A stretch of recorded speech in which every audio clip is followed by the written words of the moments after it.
प्रधानमंत्री नरेंद्र मोदी पंडित जवाहरलाल नेहरू की गलती दोहराएंगे या फिर एक नया इतिहास लिखेंगे? ये सवाल आज हर एक हिंदुस्तानी के जहन में गूंज रहा है। 1962 में पंडित जवाहरलाल नेहरू ने चीन की दोस्ती के लिए भारी कीमत के रूप में देश की सुरक्षा को दांव पर लगाने की जो भूल की थी, आज उसे प्रधानमंत्री नरेंद्र मोदी दोहराते हुए नहीं दिख रहे हैं। चीन के संबंध में सेना अधिकारियों, रक्षा विशेषज्ञों की सुरक्षात्मक चेतावनी और फिर देश को संबोधित करते हुए कल प्रधानमंत्री मोदी ने जो कहा कि जवानों की शहादत का बदला लिया जाएगा, जवानों का बलिदान बेकार नहीं जाएगा। प्रधानमंत्री मोदी भी पंडित जवाहरलाल नेहरू की तरह चीन के साथ दोस्ताना गलतफहमी में इस वक्त नहीं है। लद्दाख की गलवान घाटी में चीनी सैनिकों के साथ हिंसक झड़प में शहीद हुए जवानों के बाद अब यह बात बिल्कुल स्पष्ट है कि चीन की दोस्ती से भारत हमेशा ठगा गया है।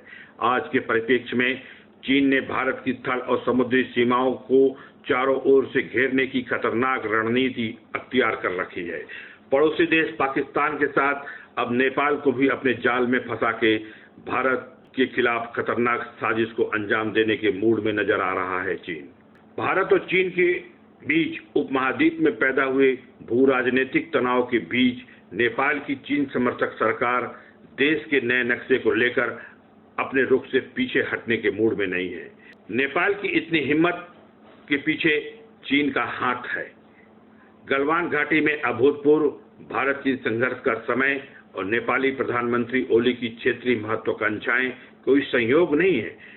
नई दिल्ली में खुफिया सूत्रों ने कहा कि हिमालयी गणराज्य नेपाल में चीनी युवा राजदूत हाओयान की नेपाल की सीमा को फिर से परिभाषित किए जाने के लिए कॉमरेड ओली के कदम के पीछे एक प्रेरणादायक कारक रहा है।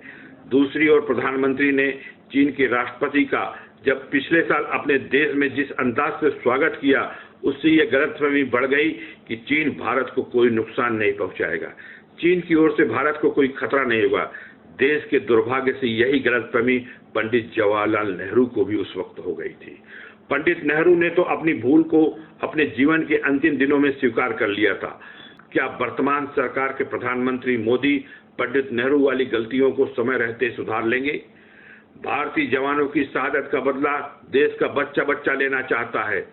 बहुत देर करनी चूक होगी। सभी जानते हैं कि 1962 में चीन ने भारत के साथ हुए सभी प्रकार के सीमा समझौतों, वार्ताओं और आश्वासनों को ठुकराकर भारत पर आक्रमण करके लद्दाख की हजारों वर्ग मील जमीन पर कब्जा जमा लिया था। आज तक चीन ने हमारी 1 इंच धरती भी नहीं वापस की, उल्टा वह आगे बढ़ गया है। 1962 में भारत पर आक्रमण करने के पहले चीन ने प्रचार करना शुरू किया था कि उसे भारत से खतरा है।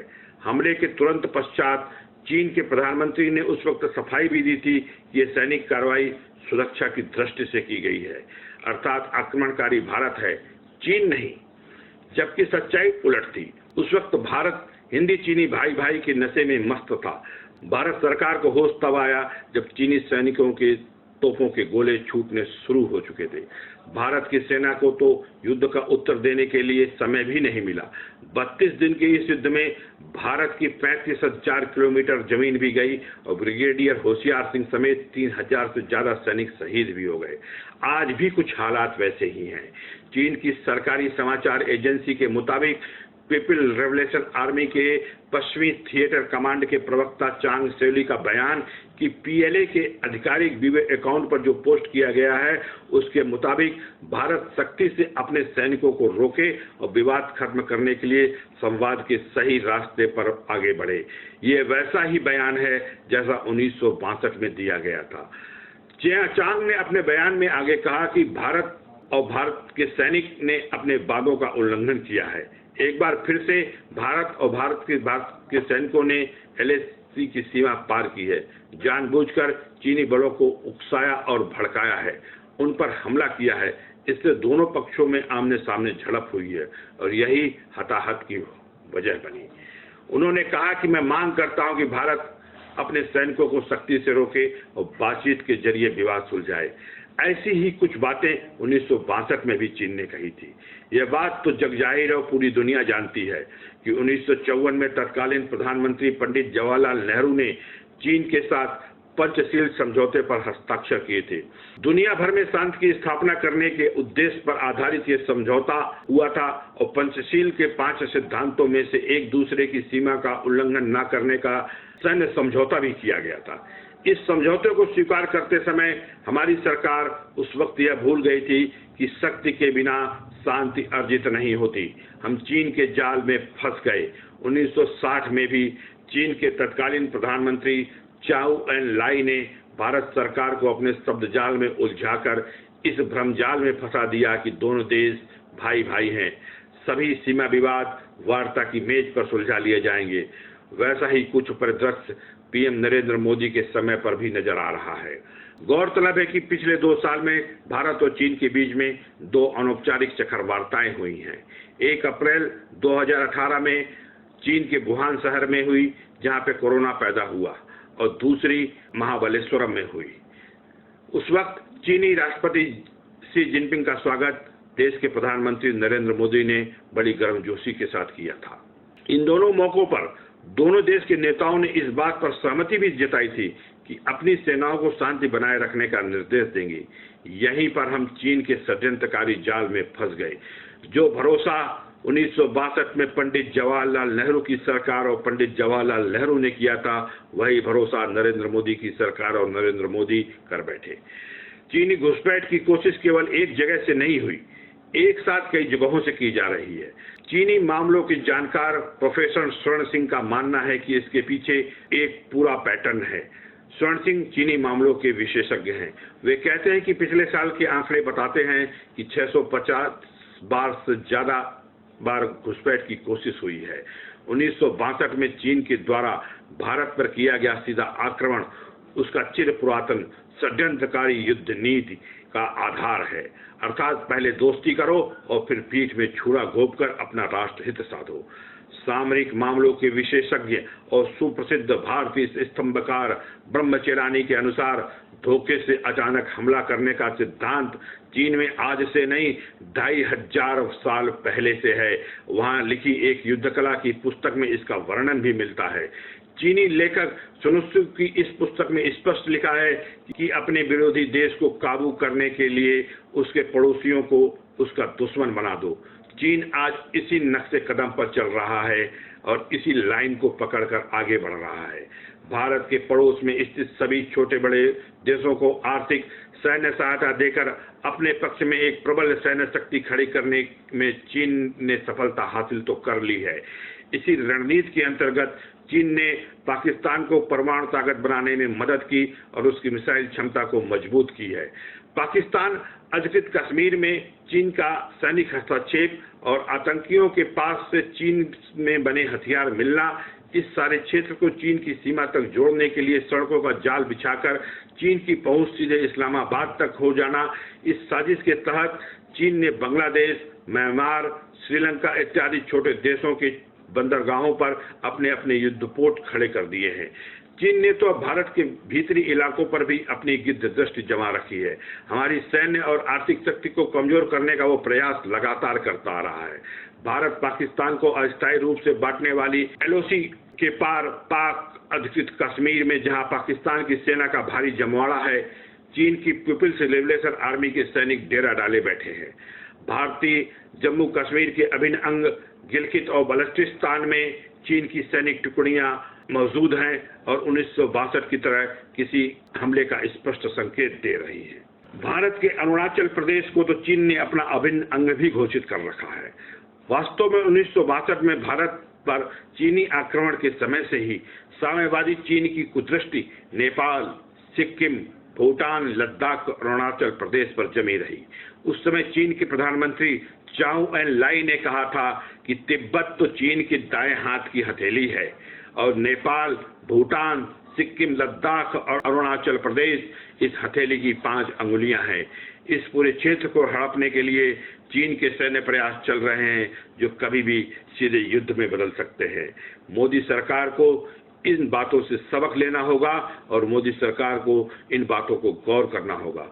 अरुणाचल प्रदेश में आर्थिक निवेश के साथ साथ चीन वहां पर भारतीय सेना का विरोध भी करता आया।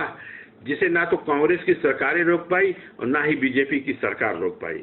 विस्तारवादी रणनीति के तहत अरुणाचल प्रदेश के नागरिकों को चीन द्वारा नत्थी वीजा देने का मामला 2012 के समय का है। तब हिंदुस्तान में मनमोहन सिंह की सरकार थी।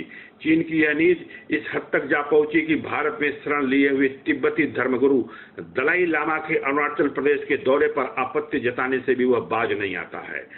भारत का पड़ोसी देश नेपाल को भारत से जोड़ने वाली हिंदुत्वनिष्ठ शक्तियों को जड़मूल से समाप्त करने के लिए चीन वहां पर सक्रिय माओवादियों को हर प्रकार की सहायता देने से पीछे नहीं हट रहा है। धीरे धीरे भारत का पड़ोसी देश नेपाल साम्यवादी चीन की गिरफ्त में आ गया और आज तो नौबत यह आ गई कि उत्तराखंड के कुछ हिस्सों को भी अपने नक्शे में शामिल करके सीना ताने चीन के साथ खड़ा है।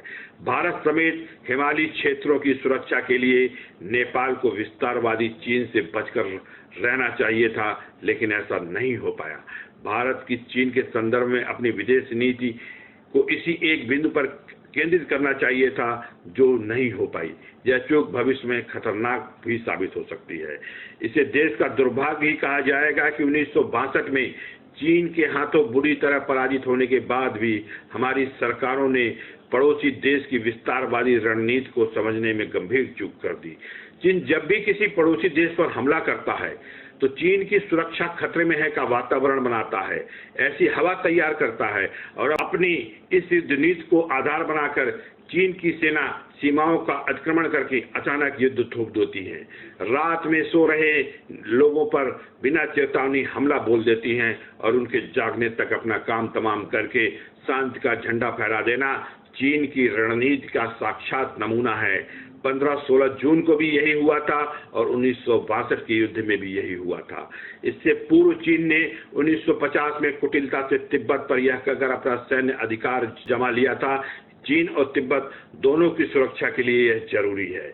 इसी युद्ध नीति के तहत चीन ने कोरिया में सैन्य हस्तक्षेप करके मानवता का गला घोट डाला। चीन ने लगभग इसी समय 1962 के बाद अपने साम्यवादी आका रूस के साथ सीमांत टकराव की जो नीति अपनाई और उसके बाद 1974 में चीन ने वियतनाम के एक द्वीप पारासेल को कब्जाने के लिए सैन्य हस्तक्षेप किया और फिर 1979 में वियतनाम के विरुद्ध सीधी सैनिक कार्रवाई कर दी। 1962 से भी ज्यादा खतरनाक है इस वक्त हालात। आज चीन अपनी इसी एक परंपरागत युद्ध नीति का विस्तार भारत के चारों ओर करने में सफल हो गया है। भारत की सीमा के साथ लगते सभी पड़ोसी देशों को अपने साथ जोड़कर चीन ने अपनी भारत विरोधी युद्ध क्षमता को 1962 की अपेक्षा कई गुना ज्यादा बढ़ा दिया है। 1962 से कहीं ज्यादा खतरनाक इतिहास दोहराने के निशाने पर पहुंच चुका है चीन। प्रधानमंत्री नरेंद्र मोदी का यह बयान कि जवानों की कुर्बानी बेकार नहीं जाएगी, यह सुनकर देश की जनता और सेना में जोश भर आया है। देश के पहले प्रधानमंत्री पंडित जवाहरलाल नेहरू ने चीन को अपना भाई बताकर वस्तुस्थिति की जो अनदेखी कर दी थी, उम्मीद है कि आज प्राइम मिनिस्टर नरेंद्र मोदी वो अपमानजनक इतिहास फिर से नहीं दोहराएंगे। चीन की युद्धक तैयारियों के मद्देनजर भारत की सरकार, सेना और समस्त जनता को खम ठोक कर खड़े होना पड़ेगा। चीन के संबंध में किसी कल्पना लोक में अटखेलियां छोड़कर वास्तविकता के धरातल पर उतरकर जनता को मनोबल मजबूत रखना पड़ेगा। चीन की प्रत्यक्ष अप्रत्यक्ष युद्ध नीतियों का फिर से मूल्यांकन करने की जरूरत है। चीन की परंपरागत युद्ध नीति में अंतर्राष्ट्रीय नियमों, सद्भावनाओं, वार्ताओं, सहअस्तित्व जैसे मानवीय मूल्यों के लिए कोई स्थान नहीं है। वहां है तो सिर्फ धोखा, फरेब और कुछ नहीं है। भारत के समक्ष एक गंभीर रक्षात्मक चुनौती है। यह चुनौती इसलिए भी भयानक है क्योंकि चीन और पाकिस्तान के साथ साथ नेपाल एकजुट हैं। तीनों के वैचारिक आधार भारत के मानवतावादी तत्वज्ञान से मेल नहीं खाते। इसलिए समय रहते भारत को अपनी सामरिक क्षमता को एक विश्वव्यापी अजेय शक्ति के रूप में संपन्न करना होगा। हम युद्ध नहीं चाहते, हम लड़ना नहीं चाहते, हम उकसाना नहीं चाहते, लेकिन अगर उकसाए गए और भड़काए गए और हमारा अगर अहित हुआ तो हम अपना हित साधने के लिए युद्ध तक भी जा सकते हैं। यही संदेश है। नमस्कार। लेटेस्ट अपडेट के लिए बने रहें न्यूज पॉइंट 24 पर। धन्यवाद।